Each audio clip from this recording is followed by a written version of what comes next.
ఇది ఆర్ఆర్ఆర్ అంత ఎక్స్పెక్ట్ చేయకండి, ఆర్ఆర్ఆర్లా ఉండదు సంథింగ్ అని. ఎందుకు ఉండకూడదు? అంతే టైం తీసుకున్నారు, ఆల్మోస్ట్ డబ్బులు బాగానే పెడుతున్నారు, ఆర్ఆర్ అంత కాకపోయినా పెడుతున్నారు బాగానే. ఏం ఆడుతున్నావు? కామన్ సెన్స్ ఉందా నీకు? ట్రిపుల్ ఆర్ రాజమౌళి గారు తీశారు, ఇది గౌతమ్ తీశాడు, ఎవరి స్టైల్ ఆఫ్ మేకింగ్ అలా ఉంటుంది కదా. నువ్వు ట్రిపుల్ ఆర్ ఊహించుకుని గౌతమ్ సినిమాకి ఎలా వస్తావు? నీకు బైక్ ఉంది కదా ఎదురుకుండా, ఇష్టం వచ్చి మాడతావు నువ్వు. నాకు అర్థం కాదు. ట్రిపుల్ ఆర్ ఊహించుకుని ఎందుకు వస్తారండి? రాజమౌళి గారు తీసిన సినిమాకి ఇండియాలో ఇంకేదైనా ఫిల్మ్ మేకర్ సినిమా తీసిన దానికి ఊహించుకుని రాగలుగుతామా? ట్రైలర్ చూసి వస్తారంతే. ట్రైలర్ ఈ గౌతమ్ ఏం తీస్తున్నాడు, గౌతమ్ సినిమా ట్రైలర్ చూసి రా. అంతేగాని నువ్వు ఇంకో సినిమా ఊహించుకుని ఈ సినిమా వస్తావేంటి? అదేం లాజిక్ అసలు?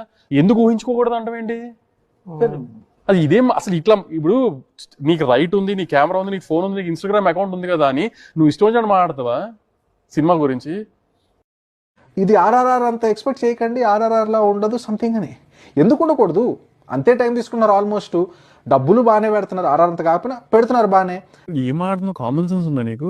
ట్రిపుల్ ఆర్ రాజమౌళి గారు తీశారు, ఇది గౌతమ్ తీశాడు, ఎవరి స్టైల్ ఆఫ్ మేకింగ్ అలా ఉంటుంది కదా. నువ్వు ట్రిపుల్ ఆర్ ఊహించుకుని గౌతమ్ సినిమాకి ఎలా వస్తావు? నీకు బైక్ ఉంది కదా ఎదురుకుండా, ఇష్టం వచ్చి మాడతావు నువ్వు. నాకు అర్థం కాదు.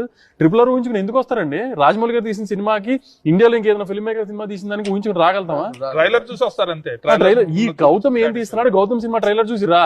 అంతేగాని నువ్వు ఇంకో సినిమా ఊహించుకుని ఈ సినిమా వస్తావేంటి? అదేం లాజిక్ అసలు? ఎందుకు ఊహించుకోకూడదు అంటావేంటి? అది ఇదేం అసలు? ఇట్లా ఇప్పుడు నీకు రైట్ ఉంది, నీ కెమెరా ఉంది, నీకు ఫోన్ ఉంది, నీకు ఇన్స్టాగ్రామ్ అకౌంట్ ఉంది కదా అని నువ్వు ఇష్టం వచ్చి మాట్లాడతావా సినిమా గురించి?